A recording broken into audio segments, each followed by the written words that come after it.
Aku mengumpat dalam hati. Bagaimana tidak? Bis yang aku tumpangi mengalami gangguan mesin. Padahal tujuanku sudah hampir sampai. Maka dengan terpaksa aku melanjutkan perjalanan dengan berjalan kaki. Kebetulan penumpang di bis itu tinggal aku dan seorang lagi.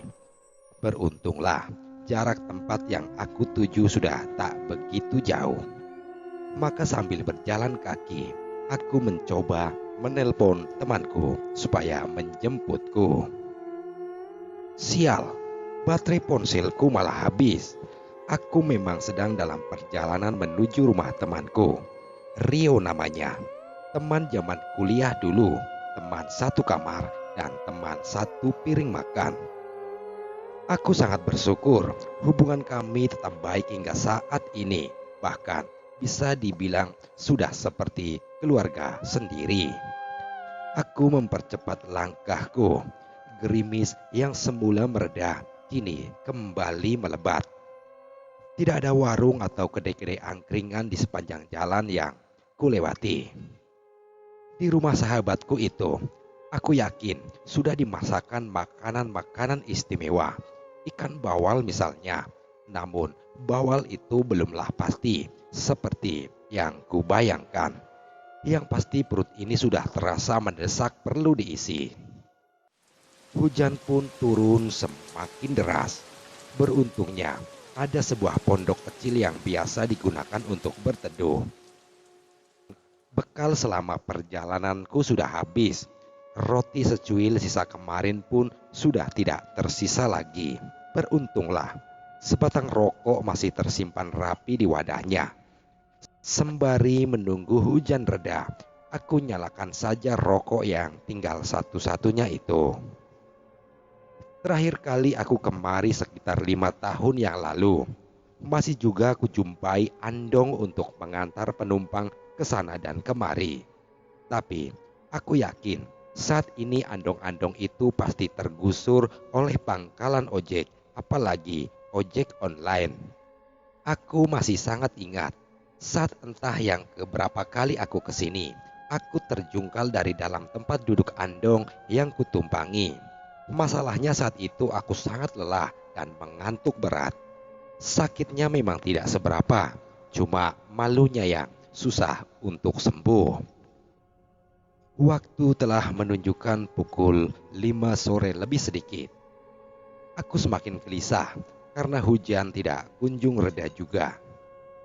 Meski begitu, bagaimanapun juga aku tidak ingin kehilangan dan lupa untuk menjalankan sholat 5 waktuku. Maka menggunakan air hujan itu aku berwudu dan aku pun segera menunaikan kewajibanku. Setelah sholat, terasa lega rasanya sudah menjalankan kewajiban. Aku sudah akan nekat menerobos hujan ketika sayup-sayup aku mendengar suara langkah kaki kuda. Tapi suara hujan yang deras mengaburkan pendengaranku. Aku belum begitu yakin apakah itu suara langkah kuda atau bukan. Aku hanya bisa terbengong berharap segera ada angkot, ojek ataupun andong yang lewat. Namun suasana benar-benar sepi. Selama aku berada di gubuk itu, belum sekalipun aku melihat orang lewat. Hujan begini mungkin mereka enggan untuk keluar atau memang tidak ada keperluan yang benar-benar penting. Aku tengah mengamati kabut yang menyelimuti pedesaan itu. Ketika tiba-tiba tanpa kusadari, sudah ada sebuah andong berhenti di depanku. Sang kusir tidak mengatakan sepatah kata pun. Hanya tangannya melambai sambil mengisyaratkan supaya aku cepat naik. Aku lihat sudah ada 4 penumpang di sana. Kendaraan yang aku tunggu-tunggu itu pun tiba. Tidak sabar rasanya untuk segera bertemu sahabatku. Maka tanpa pikir panjang, aku pun segera meloncat masuk ke dalam andong. Aku duduk di depan, sementara 4 orang lainnya berada di belakang. "Rumah Mas Rio, Pak," pintaku pada sang kusir. Pak Kusir hanya mengangguk tanpa mengeluarkan sepatah kata pun. Ya sudah, aku pun juga tidak akan banyak kata. Yang penting segera sampai rumah sahabatku itu, gumamku dalam hati. Andong itu berjalan pelan melintasi jalanan yang lengang, dengan kanan kiri dihiasi pepohonan karet yang menjulang tinggi. Aku masih belum mendengar mereka saling mengeluarkan kata. Semuanya terlarut dalam diam. Entahlah, mungkin karena mereka tidak saling kenal, makanya mereka enggan saling berbicara. Andong yang aku tumpangi itu kembali berbelok ke arah kiri. Ketika kami menemui persimpangan, ada pohon randu yang sangat besar di persimpangan itu. Aku masih sangat hafal, karena setiap aku kemari selalu melewati pohon randu itu. Beberapa detik setelah Andong melewati persimpangan itu, entah mengapa, perasaanku tiba-tiba saja menjadi tidak enak. Sepintas ingat, bukankah Andong ini sudah melewati persimpangan itu? Kenapa sekarang balik lagi? Padahal tidak ada jalan lain selain jalan ini. Seharusnya menuju ke sebuah pasar desa lalu ke kiri. Hanya beberapa kilometer saja, maka sampailah di rumah sahabatku, batinku kala itu. Aku tidak pangling dengan tempat ini. Meski lama sekali tidak pernah kemari, tapi aku yakin Andong ini sudah melewati jalan ini. Kenapa kembali lagi? Aku hendak menanyakan pada Pak Kusir. Sayangnya lidahku terasa keluh. Apesnya lagi, Andong yang kutumpangi berjalan sangat pelan sekali. Dalam hati aku sebenarnya sangat gusar. Kalau begini jalannya, ya kapan sampainya? Ingin sekali rasanya aku cambuk kuda itu agar berjalan lebih kencang. Aku menatap Pak Kusir dengan tatapan berharap.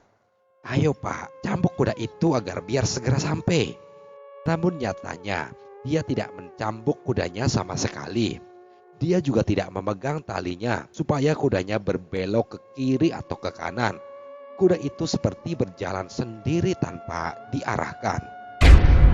Aku terkesiap ketika aku melihat wajah Pak Kusir itu sangat pucat. Aku semakin terperanjat ketika kulihat ada cairan merah mengalir di kepalanya. Pemandangan yang sangat mengerikan. Pada saat itulah baru aku sadari kalau 4 penumpang yang berada di tempat duduk belakang tidak lagi berwujud manusia. Dengan mata kepalaku sendiri, aku melihat keempat penumpang itu telah berubah wujud menjadi sosok-sosok pocong. Aku pun sadar, aku tidak sedang berada di Andong yang sebenarnya. Aku pasti sedang berada di alam lain. Tanpa pikir 2 kali, aku pun melompat keluar dari Andong itu. Tidak peduli hujan deras mengguyur tubuhku. Aku tidak peduli lagi kalau harus tubuhku lecet-lecet dan sebagainya. Aku sempat terjungkir beberapa kali sampai aku benar-benar dalam posisi yang aman. Pak Kusir itu menoleh ke arahku. Aku melihat wajahnya itu penuh luka dan sebuah patahan kayu. Aku melihat jelas menancap masuk ke mata kanan Pak Kusir itu. Dalam satu hela nafas, Andong itu lenyap dari pandangan mataku, meninggalkanku yang dihinggapi rasa takut bukan kepalang. Aku berusaha mengumpulkan nyali di bawah derayan hujan deras. Mataku nanar ketika melihat sebuah gubuk di pinggir jalan. Itu adalah gubuk tempatku berteduh beberapa saat yang lalu. Saat nyaliku mulai terkumpul, aku pun berlari sekencang-kencangnya. Aku kembali melewati persimpangan yang ada pohon randunya itu. Mungkin dari tadi aku memang belum kemana-mana. Aku semakin memperkencang lariku. Pasar desa pun semakin dekat, tapi aku belum merasa tenang sebelum aku benar-benar sampai di rumah Rio sahabatku. Sebatang rokok kretek dan secangkir kopi hangat menemani aku di petang itu. Perutku yang semula protes karena belum diisi, kini sudah kembali tenang. Aku juga sudah mengeringkan badan, tapi rasa perih dari lecet akibat jatuh mulai kurasakan. Wajah menyeramkan Pak Kusir itu masih sangat kuat membayang. Rio memandangiku dengan keheranan. Aku belum bercerita dengan apa yang barusan aku alami. Bisa jadi dia malah tidak percaya. Tapi dia mau percaya mau tidak, aku tetap akan bercerita tentang keanehan yang aku alami. Maka selepas batang rokok aku mematikan, aku pun mulai bercerita. Dimulai saat turun dari bis yang aku tumpangi mogok, lalu lanjut saat aku berhenti di sebuah gubuk, sampai pada akhirnya aku naik andong dan kualami kejadian menyeramkan itu. Mendengar ceritaku, baik Rio maupun aku sendiri dibuat sama-sama terkejut. Begitu pula pada ayah Rio. Rupanya yang kami terkejutkan adalah hal yang sama, bahwa 3 hari yang lalu Pak Karto, pemilik andong yang tinggal satu-satunya di desa ini, mengalami kecelakaan dan meninggal di tempat. Menurut para saksi mata, andong Pak Karto sedang mengantar 4 orang yang juga berasal dari luar kota. Kuda Pak Karto itu sebenarnya sudah terlalu lelah dan sudah seharusnya Pak Karto pulang mengistirahatkan kudanya. Namun demi 4 penumpang yang bayarannya lumayan tebal, maka Pak Karto memaksakan kudanya untuk tetap bekerja. Kuda itu tidak mau berjalan dengan cepat. Alih-alih diajak berlari, kuda itu berkali-kali meringkik dan berhenti karena lelah. Sayang sekali dengan Pak Karto bahwa dia lupa dengan siapa yang selama ini membantunya mencari rejeki. Dia marah, dia gusar melihat kuda kesayangannya tidak mau bekerja sesuai apa yang diperintahkannya. Pak Karto pun mencambuki kudanya. Kuda itu meringkik, lalu seperti mematuhi apa yang diperintahkan majikannya. Kuda itu berlari dengan sangat cepat. Seluruh tenaga dia kerahkan. Tapi rupanya kuda itu bukannya berlari mengantar para tamunya. Namun kuda itu justru berlari menuju tepi jurang yang berada di gubuk tempat peristirahatan. Kuda itu meluncur deras ke bawah jurang yang dalamnya hampir 20 meteran. Kuda itu mati. Keempat penumpang di belakangnya juga meninggal di tempat kejadian. Sang kusir yakni Pak Karto harus tersiksa terlebih dahulu karena sebuah patahan kayu entah bagaimana kejadiannya menancap tepat di mata kanannya. Pak Karto baru meninggal semalam setelah kejadian saat berada di rumah sakit. Dan malam ini adalah malam ketiga hari meninggalnya Pak Karto. Rio sudah tidur dengan lelapnya. Begitupun dengan ayah Rio beserta istrinya, Kinanti, adik perempuan Rio yang juga sudah tertidur. Padahal tujuanku datang kemari selain rindu dengan Rio, pastinya juga karena Kinanti itu. Tak heran, lepas tahlilan di rumah Pak Karto tadi, aku mendengar sekilas cerita orang-orang. Sudah hampir 2 malam ini mereka seperti mendengar ringkikan kuda, disusul suara andong yang berjalan lalu dengan segera menghilang. Tinggallah aku sendiri yang belum juga bisa tertidur. Padahal aku benar-benar juga sudah sangat lelah. Kakiku rasanya perih semua. Bayangan manis senyum Kinanti tidak sanggup mengalahkan bayangan raut wajah Pak Karto yang kesakitan karena bola matanya tertancap patahan kayu. Aku bergidik kasihan, tapi ngeri.